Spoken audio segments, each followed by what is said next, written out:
Sagittarius, welcome to Cosmic Mirror Tarot. I am the Chariot, and this will be your timeless general read. So whenever you find this, you're meant to find this.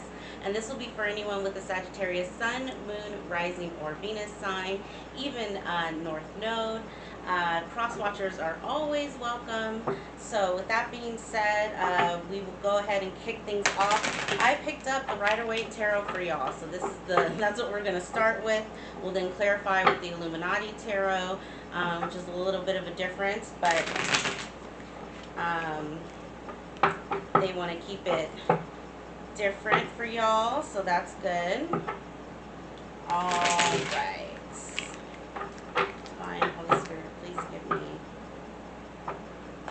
Sagittarius. Okay, so to start, your overall energy is the Five of Swords, crossed by the King of Cups.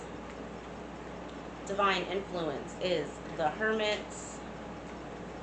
Most recent past is the Eight of Cups. Your subconscious is the Five of Pentacles. Your outcome is the Ten of Wands. Your current attitude is the Two of Pentacles. Your environment is death. Your hopes and your fears is the Lovers. And your future position is the Six of Wands. Bottom of the deck are what you don't see coming: the Ace of Pentacles, the Emperor, the Six of Swords, Seven of Swords, and Judgment reverse.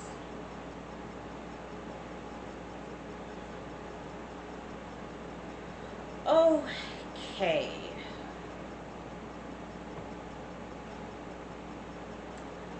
Sagittarius. You know, I feel like a lot of, the cards that would traditionally be called the bad cards or the bad seeds out of the tarot, there really aren't. You can pick up light from each of the cards. The Five of Swords being one and the Seven of Swords being another. And I'll get to what it means from a Kabbalah perspective in a second. But this Five of Swords with the King of Cups crossing it, the crossing card is what's helping or harming. I'm almost getting this sense here of you being a protective over something at this time. Saggy, it could be your heart, it could be a plan that you have. There's a interesting balance here between illness, burden, decision making, but this King of Cups Hermit almost creates this air of you going within, you kind of gathering control of your emotions and not necessarily budging on that energy right now. It's all about you and nobody else, Saggy. At this time is kind of the energy that I'm getting from here. It's a very solitude,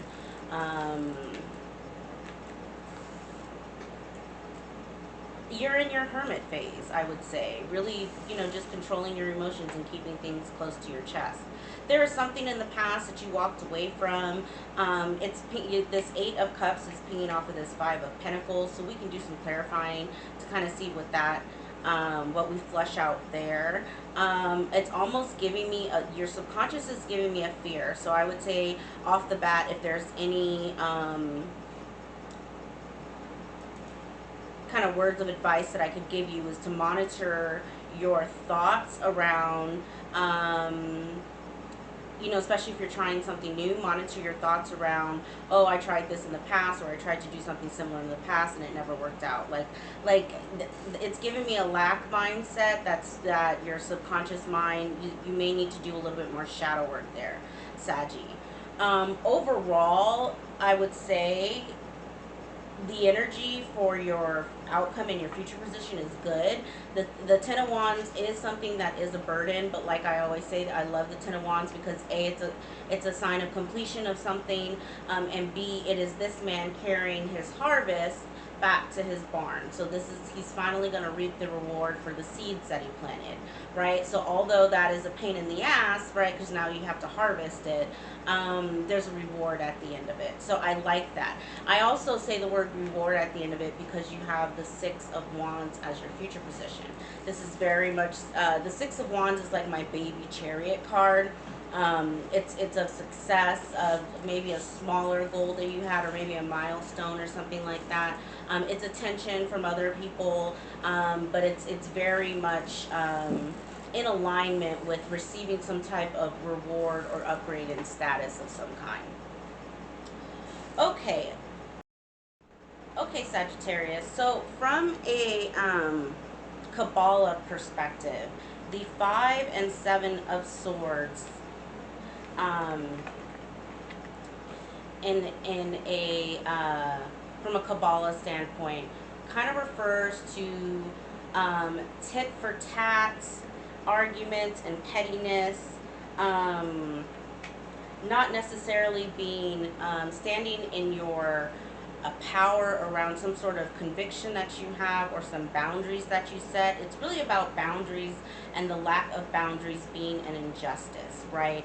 Because both figures in these cards are basically trespassing on someone else's boundaries, right? This is the win at all cost card. This is the lying, cheating, stealing card, right? So there's a breakage there of boundaries. But there's an interesting question that I want to read to you around this, and it's in what ways do you undermine yourself in discipline? Do you keep strong boundaries around your practice in order to protect it from those who have no respect for your spiritual pursuits, or from those whose definition of spiritual pursuits doesn't include your practice? This is deeply spiritual, and I wanted to bring that up first before we get to what the 6 with the 10 of Wands together in a reading means. It seems to me what you are doing right now, Saggy, is, or whoever I'm reading this for, that's a Sagittarius, is really looking at what your spiritual practice from a day-to-day look like, and how does that play into your day-to-day life, right? When you start to look at things from a spiritual perspective and you decide to either pick up a new spiritual path or learn something new about your spirituality, whatever that is, if you decide to recommit yourself to like Christianity, for example, or you decide to look into Kabbalah, or you decide to look into Hinduism, whatever it is that you feel drawn into looking into, there's a certain level of discipline that you must create within yourself around studying and getting to know what that, sitting in that vibration of whatever that spirituality that you're trying to learn more about, because it creates a sense of sacredness. And that's what that book was getting to with the questions. It's like, what is sacred to you, Saggy? Okay, start there. And I love this Hermit energy that's your divine influence, because it's almost speaking to that. It's speaking to someone who's going within and saying to themselves, what is even important to me? What is even my worldview? And am I just out here kind of bouncing around from person to person or thing to thing, right? Without any structure or boundaries within my life. And that's why my life ends up in these, 8 of Cups, 5 of Swords, 7 of Swords energies, right? Is because I haven't created any boundaries for myself, let alone the people around me. Do you follow what I'm saying? And I'm getting all of that from this 5 of Swords, 7 of Swords with the Hermit above it. Now, what's interesting, on the same note of properly setting boundaries, the 10 of Wands, 6 of Wands from a Kabbalah standpoint in the same reading also speaks to discipline, compassion, and structure, Now, all of those things don't necessarily sound like, maybe structure and discipline could be, you know, about the same, but you wouldn't necessarily put compassion typically in between there. And that's the point. Whenever you are trying something new, trying to figure out your worldview, really kind of upheaval of your way of being, way of thinking moving forward, right? What boundaries am I setting, or should I be setting, right? Like when you're asking yourselves all those questions, it is absolutely important that you do it from a state of compassion, right? This is not beat up Saggy day, right? Over, you know, you couldn't have known what you didn't know before, right? This is all leveling up in consciousness, right?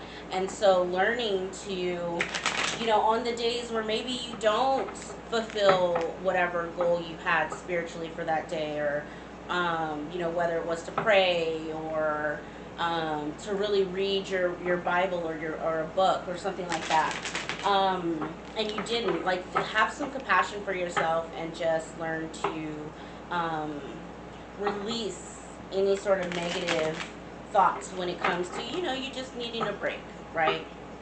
Or even deciding that something isn't for you, right? Okay, so clarifying the Hermit. Listen, we have the Two of Pentacles. It's the Two of Pentacles here twice. Spirit saying I said what I said. The King of Swords and the Queen of Swords. Here's the thing. The King and the Queen of Swords, although they are counterparts, what they are not are, this is not a very happy married couple. These are two, they're very cold.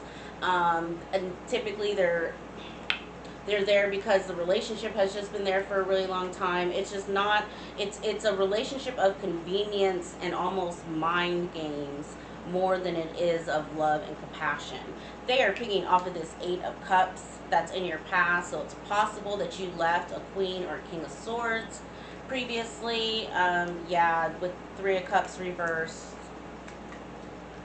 the Nine of Wands reversed, yeah, and the Ace of Cups reversed. Yeah, again, there's no love here. There was a lot of rewounding. It's almost as if you and this person have been going at it back and forth, kind of playing the tit for tat mind games and stuff like that. And you finally have walked away from this energy. You're finally realizing that something that you did, whether or not it was leaving too soon, or, you know, if this person cheated, you cheated back. Like, you're finally realizing, like, all of that was just really bad judgment, and it's actual evidence on why you two should not be together. Basically, with that Three of Cups that's in the reverse. Spirit, can you give me something on the Five of Pentacles? You have the Six of Wands reverse, Seven of Pentacles reverse, and the King of Pentacles.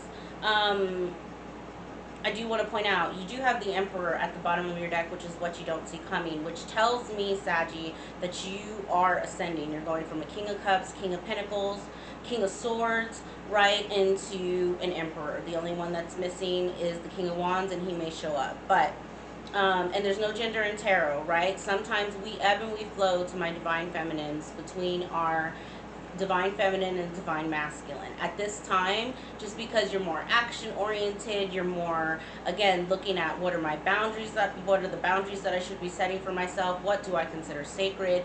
Like, you are, that's all action oriented. Think Tower energy, very heavy Aries, Scorpio, Emperor, Aries, Taurus energy. So it makes sense to me for my Divine Feminines why the cards, there's more kings than queens on this table.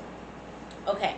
I definitely feel like with this Five of Pentacles that's in your subconscious, again, remember I was saying Spirit doesn't want you to call attention to a lack mindset. Do not call attention to your weaknesses.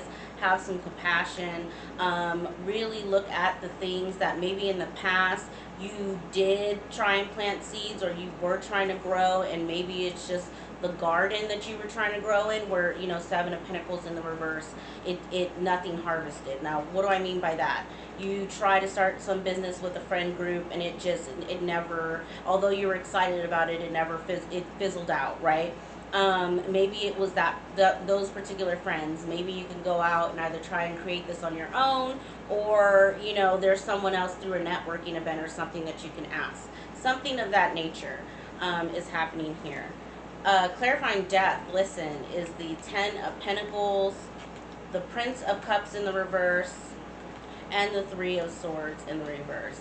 Spirit is adamant. I feel like with the major karma that's here, the Emperor, Judgment, Hermit, Lovers, Death, what you're going through right now is a major mind shift. It leads to a Ten of Pentacles. So whatever that means for you, right? It doesn't have to be the 2.5 kids in the house on the hill. Whatever, if it could be, you know, traveling across the world by ship or something like that. Like, I don't know, you know, or seeing every country on the planet. Whatever your end all be all is, Spirit is definitely, that is the end goal, right? With this Ten of Pentacles that's here. I'd love to see the Three of Swords in the reverse versus, you know, it tells me that you are overcoming some sort of heartbreak. And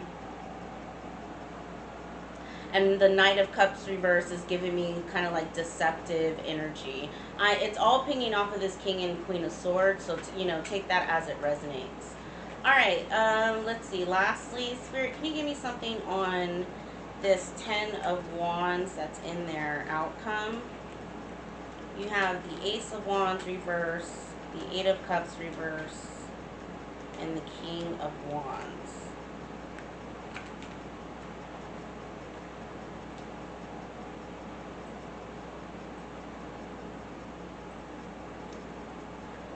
I do want to note now we have every king out. The King of Cups, the King of Swords, the King of Pentacles, and the King of Wands.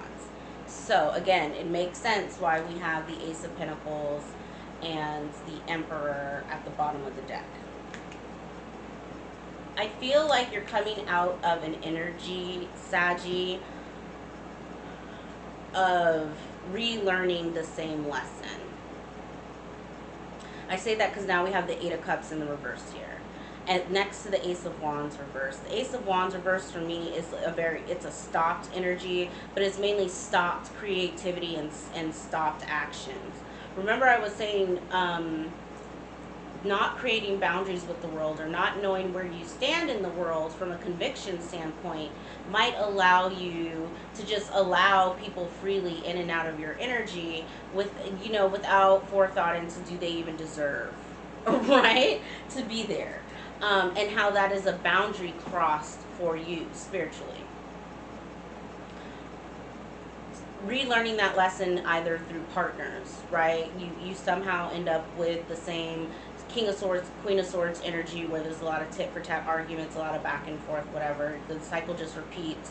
You know, doesn't matter who the person is. It's a different person, same issue. There's also something here about Spirit wanting you to build some sort of confidence and also wanting you to maybe finally get to this point spiritually where you're realizing maybe I should go back to whatever, you know, practice that you grew up on, or maybe I should be a little bit more discerning on who I actually hang out with as friends or who I, you know, actually allow in my energy. I'm getting a lot of that. This is all clarifying the Ten of Wands, right? And the Ten of Wands is, again, something that's done. So for me, Saggy, I think the biggest takeaway from this entire reading is your Emperor with the Ace of Pentacles. That's what you don't see coming. What you don't see coming is growth. What you don't see coming is you actually creating some sort of foundation around a conviction, around a spiritual practice, right? Sitting in Emperor energy or Empress. It doesn't, there's no gender in tarot, right? But I feel like this is more a heavy, for my divine feminines, I feel like you're standing in your divine masculine energy, right? This is the gift to you after you have learned some major lesson, after you have finally made the decision to move forward, to heal your heart, to cut out the, you know, to really look at the going back and forth with a hot and cold with a certain energy. And all you have at the end of this is growth, expansion, calmer waters, success with the Six of Wands. It looks amazing. Alright, Saggy, I hope this video resonated. If it did, please give me a thumbs up, and I will check back in with you in a couple weeks. All right. Have a good day. Bye.